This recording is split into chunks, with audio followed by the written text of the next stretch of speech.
Hello everybody, how it's going? Today I'll teaching you how to fix Telegram's slow download problem. So the first thing you need to do, and that is very important, is to make sure your Telegram app on your cell phone was updated. And maybe if you update your Telegram app, your problem will be solved, okay? But if that doesn't work, what you can do, it's very simple, okay? And that works in your iPhone or on your Android, okay? The first step is go to the settings of your cell phone, okay? So right here in the settings of your cell phone, you need to click in the apps and notifications.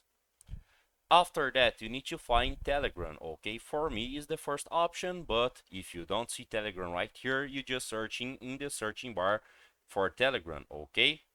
So go to your Telegram and right here you need to click in the force stop. Okay, that's the first step.